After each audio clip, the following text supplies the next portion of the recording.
All right, welcome back. So, in the previous chapter, we learned about light. Light is the visible form of electromagnetic radiation, and the electromagnetic radiation includes gamma rays, X-rays, UV radiation, infrared radiation, microwaves, radio waves, all of that stuff. We discussed two types of telescopes, refracting and reflecting, and how they're constructed. We learned about the different powers of telescopes, including light gathering power, resolving power, magnifying power, and that magnifying power is the least important. I want to continue to reiterate that.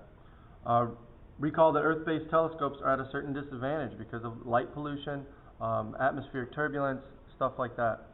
We also learned about adaptive optics, controlling different types of mirrors and reflecting telescopes, and about photographic plates, CCD, technology and cameras, things like that. We introduced the idea of spectrographs, and that's where we left off, and that's kind of where we're going to keep going today.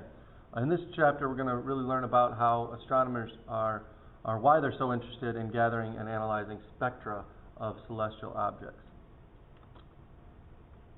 So, as we know, light is the information that we get from outer space. This is what we can see. This is what we analyze. We analyze what we call light, or electromagnetic radiation, is what we get. We don't get much anything else. So most of the information of the universe is contained in that light. This picture is a picture of the aurora borealis, the northern lights. Gases in the upper atmosphere are excited by electrical currents caused by the interactions of charged particles in the solar wind and because of Earth's magnetic field.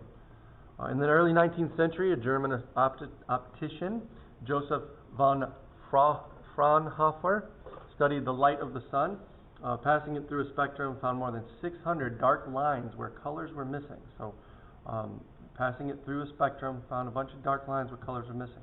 Other scientists then performed experiments showing that those missing spectral lines corresponded to the presence of atoms in the sun's atmosphere. Later, astronomers observed that other stars show similar patterns. Scientists realized that spectra can be used to analyze celestial objects. So, first, we've got to understand how atoms interact with light to cause these spectral lines. So we're going to go back and kind of look at what we call the model of an atom. Remember that a model is just a representation. It's not necessarily 100% accurate, but having a good model helps us have a framework of how to think about these types of topics. Our model of an atom, or the common model of an atom, contains a nucleus at the center. As you can see here, let me get the laser pointer there. As you can see there, the nucleus at the very center. Two types of particles, positively charged protons and neutral, no charge neutrons. So the nucleus has a positive charge. The nucleus is surrounded by a cloud. This cloud is an electron cloud, and it is full of negatively charged electrons. In a neutral atom, the positive and negative charges balance out. There's the same number of electrons as there are protons in a neutral atom. A single atom is very, very, very tiny. Hydrogen atom being the smallest, has about a trillionth of a gram. That's how much mass it has. Protons and neutrons have masses that are almost 2,000 times greater than the electron. So most of the atom's mass is in the nucleus. An atom is mostly empty space. I think we talked about this in a previous lesson. If we were to magnify it, the hydrogen atom by 10 times 10 to the 12th, the nucleus would be the size of a grapeseed. The diameter of the electron cloud would be more than 2 times larger than a U.S. football field. So if you were to imagine a football field and putting a grapeseed, little bitty grapeseed, on the 50-yard line right in the middle, this would be kind of the way that the size of the atom. So all of this empty space, tons of empty space.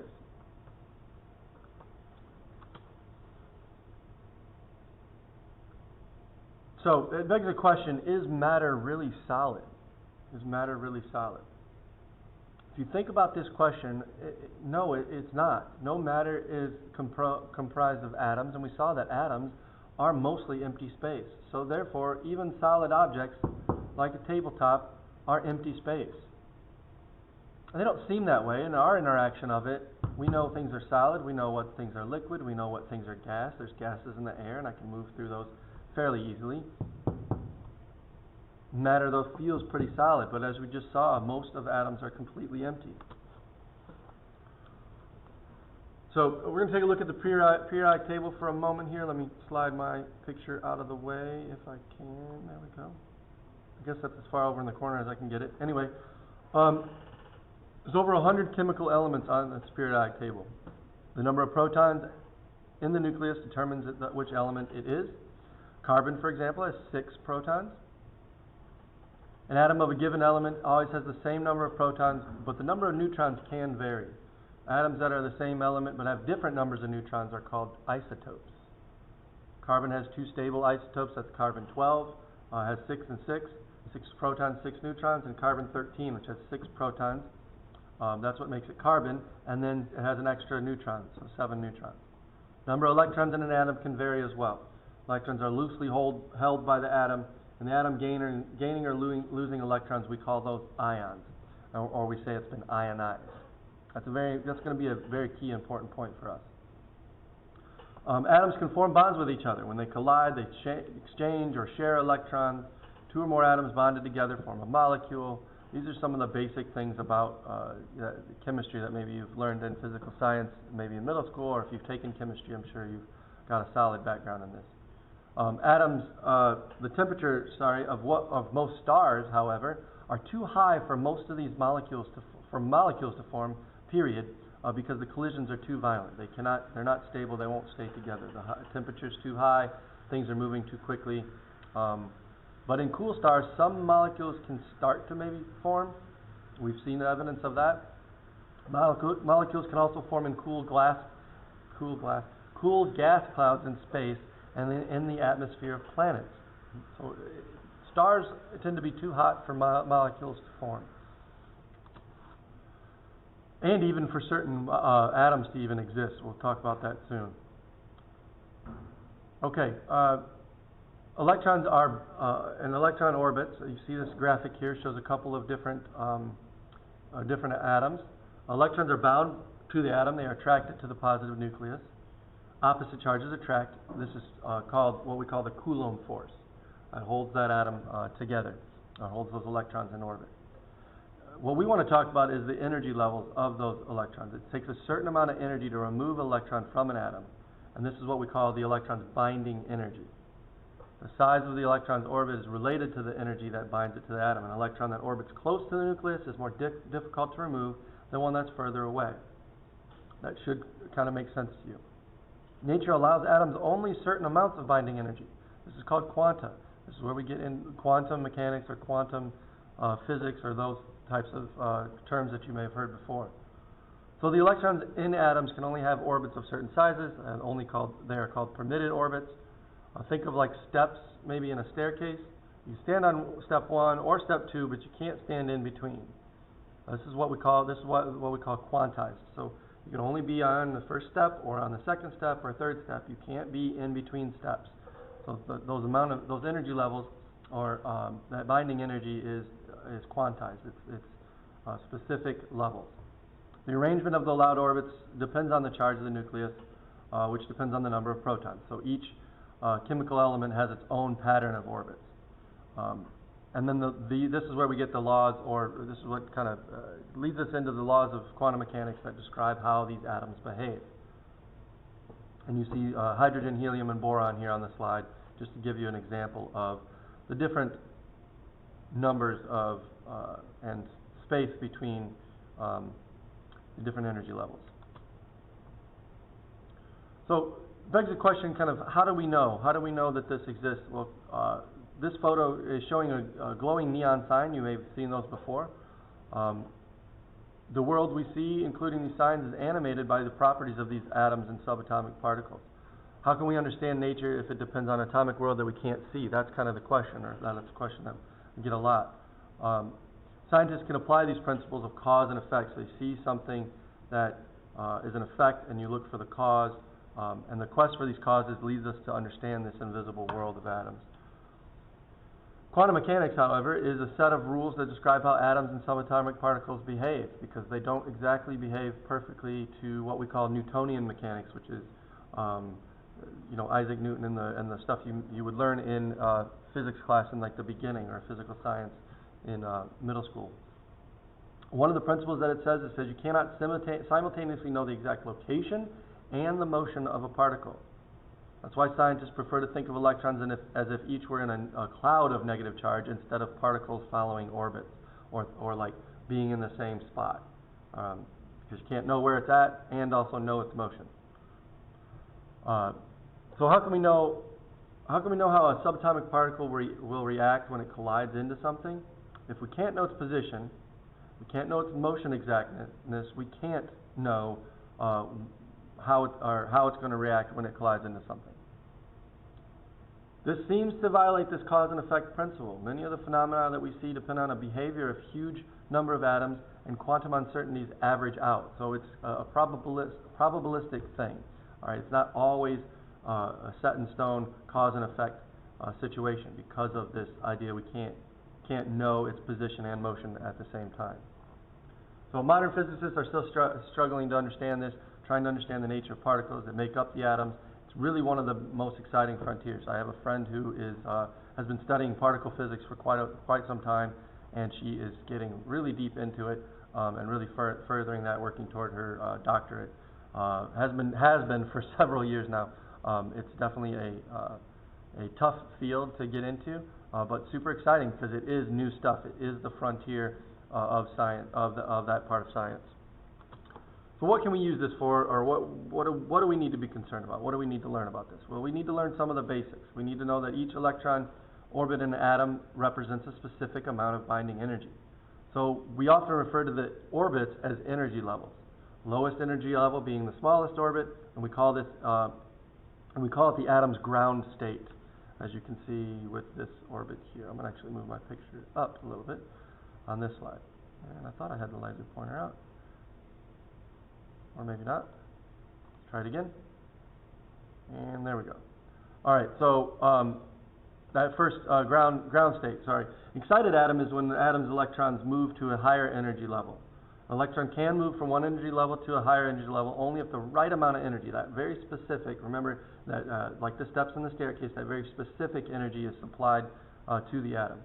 This is the amount of energy needed to move the electron, is the difference between those two energies. So how much energy, it's the difference of this gap here, these energy gaps. And as you can see, photons, all right, will bring in that energy. So when photons or this light, energy that's carried by light, interacts with these atoms, if it's at the right, exactly the right level, which would mean, if you can see the waveform here of this light, or these photon packets, the wave part of it, that's the same wavelength of frequency, the energy, all of those are tied together. It will be able to affect this atom. And like we just saw before, not all atoms are the same. So the amount of energy from a certain light source or electromagnetic radiation will be absorbed with one but pass through another. So one way to give an atom enough energy is through collisions as well, and then and absorbing photons. Those are the two ways, both of which are happening in stars all the time, especially collisions. So this is just another graphic that kind of shows you that. Remember that a photon is a bundle of electromagnetic waves with a specific energy. Only a photon with the exactly right amount of energy or wavelength can move an electron from one energy level to another. We say in this case that the atom absorbs the photon. An atom cannot stay in an excited state for long. This heightened energy state is not where it kind of it usually doesn't stay there very long. It gives up extra energy by emitting a photon after that. So it absorbs the energy, gets that excited state, and then lets that energy go. It can't stay there for forever. Think about if you were to get excited about something. You don't stay excited forever and ever. It eventually kind of wears off, whether it's because a team of yours won and you got excited about that, something interesting happened to you, or even in the case of kind of tying to biology a little bit, when you eat food or eat something high in sugar, you get a little bit of a sugar rush, or even if you drink a cup of coffee and have some caffeine, it doesn't last forever. It eventually dissipates. So if you look at this kind of graphic of this comic here, the photon passing by a atom, this one says, no thanks, wrong energy. This one says, aha, great, and then gets excited here in this next one. It's got the perfect energy to get excited, gets excited, and then kind of decays or lets that energy, releases that energy again in the form of a photon as well. Because each type of atom or ion has a unique set of energy levels, each absorbs and emits photons with a unique wavelength. So when we're getting this information from space, when we're getting the light from space, we know that it came from a certain set of energy levels of a certain element. So we can identify elements of a gas by studying the characteristics of light that are absorbed or emitted, so both things. And this is going to be key because what we get to the Earth, the light that we get to the Earth is light that is being emitted or not absorbed. So those two things, we've got to go do both of those in conjunction.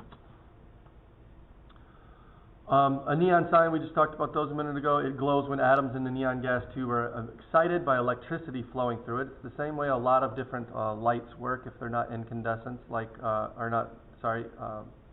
back up. Fluorescent lights, neon lights, all kind of work the same way. Gas in a tube, electricity flows through the tube, atoms get excited, they release photons. The electrons in the current, flow through the gas, they collide with other atoms, putting them in excited states. The excited atom releases the photon, drops down to the ground state. The photons emitted by neon produce a reddish-orange glow. Other signs with other colors are still usually called neon signs, but they contain other gases or mixtures of gases. We kind of refer to them all as neon signs, just like we refer to everything as certain things as radiation or as light when it's all electromagnetic radiation. So when you see a neon sign or even a fluorescent light, you're seeing atoms absorbing and emitting energy in the form of photons. We're going to talk about something, radiation from a heated object and something called black body radiation. That'll be in the next lesson. There's a lot to go into that, but just the basics of absorbing and emitting photons is what we wanted to cover today. We'll see you guys next time.